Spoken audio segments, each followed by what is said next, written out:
All right, what's up, guys? Today I will be working on this bad boy here. Bam! All right,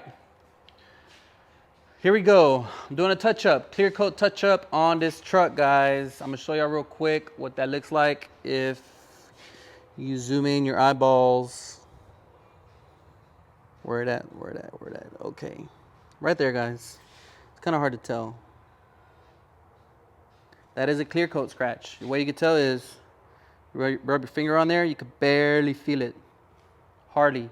There's a few more just clear coat scratches. I'm gonna just basically buff out, but I'm gonna show y'all how to fix something like that. There are several ways to fix a scratch. And I'm gonna show y'all in layers how to break it down, how to make that judgment call. So we're gonna go to my handy dandy board. Bam, right here, okay? So I'm gonna list the layers on the car, the substrate. Okay, imagine this is the metal surface. Like if you look at the surface of the panel sideways, say this is the door, and you zoom in, this is the metal. Above the metal, you have your primer. Self-edge primer, the factory primer, whichever primer they use. Top of the primer, you have the base. Some factories, they have two primers. They'll have the etching primer that, basically with the electricity, and then they have another primer on top of that. But for just educational purposes, we're going to use this simple diagram, primer, base, and the final coat is clear coat. Okay. I'll draw this out just to kind of draw to the side. Okay. First scenario, you have a clear coat scratch. It's a little V section. You're looking at it sideways, right? It could be 1 inch, 2 inch, a foot long. The way you can tell if it's a clear coat scratch is get some water, clean the surface, miss some water. What will happen is the raindrop or the water drop will land on that clear, and that scratch will disappear. You will not be able to see it when water is present. And it's because light's hitting it from this angle, that angle, whichever angle, and it's a clear coat scratch and it disappears. Because clear coat is just basically transparent paint. If you have a base coat scratch, goes here, goes all the way, you might see a little bit of white right here. And so when you spray water, you'll see a white line, okay? That means that the scratch is past the clear coat. It's in the base, or it could be past the base and it can be in the primer, okay? So that scratch is deep enough.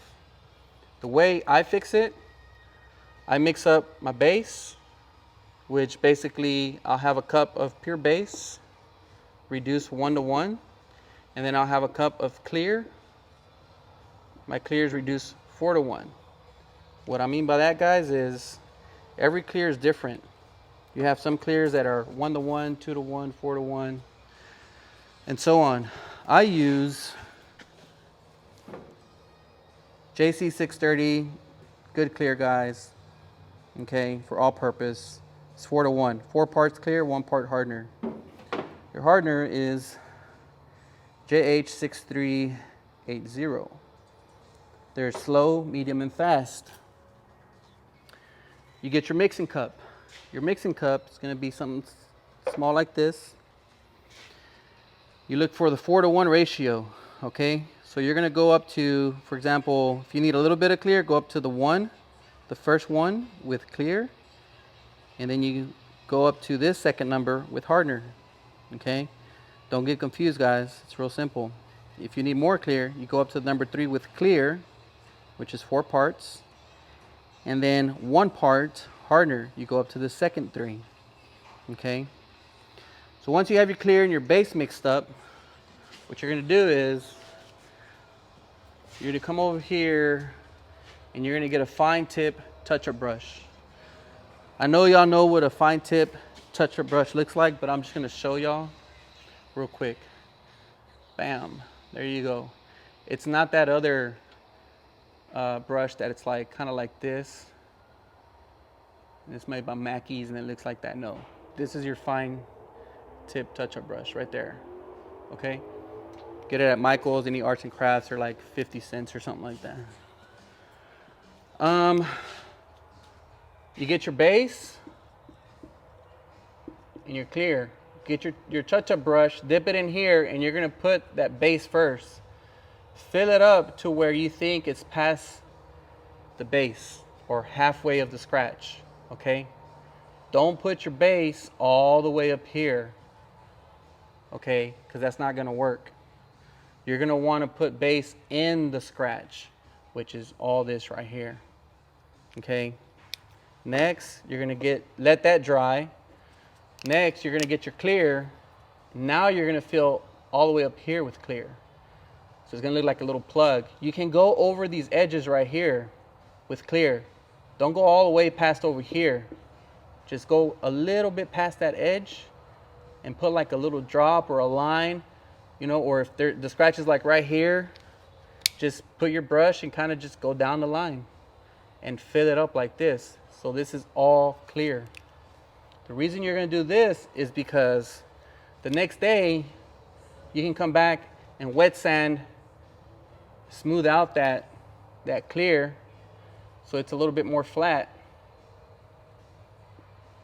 And it looks like that, okay? And you buff on it. And what you're doing is you're allowing some of that light to go into the clear and bounce off the base. And so it's very hard to see, very hard to notice, okay? That's how you properly do a touch-up. So I'm gonna show you real quick.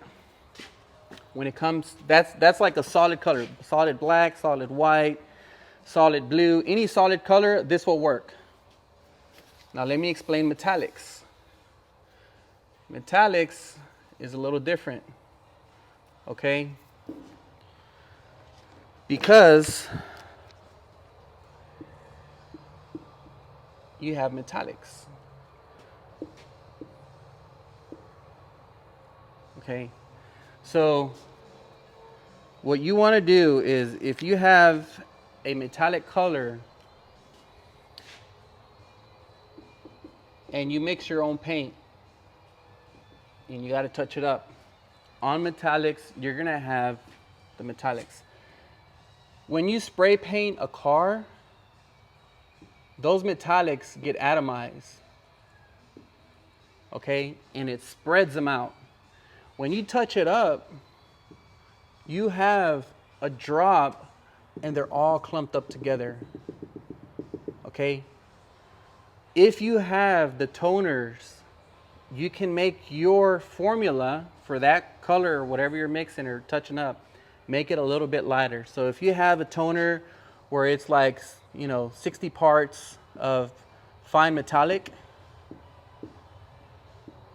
you mix the formula the way it calls for on the software, maybe add another 10 parts or 15 parts or 20 parts of straight metallic, and it's gonna make it lighter.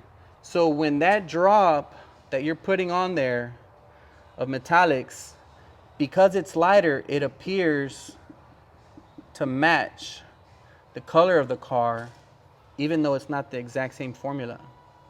Because once they're clumped up together, it darkens it. But if you mix up the original formula and you put a drop of metallic silver in there, it looks like a dark gray metallic. So always, if you can, lighten up your base with metallic toner. Okay, don't use reducer. This is actual like mixing up the formula. Okay, and then you touch it up the same way. You put your metallic in there, silver metallic, and then your clear. Once this is dry, the base, you put your clear a little bit past that line, let it sit for a day, come back, wet sand it with 1500, buff it out, and it'll look better. And you'll get a better overall finish on touching it up. So there you have it, guys. That is something that I do. It helps me to touch up several vehicles, different colors, and it works. So if y'all have any questions, any comments, feel free to comment below. Till next time, adios.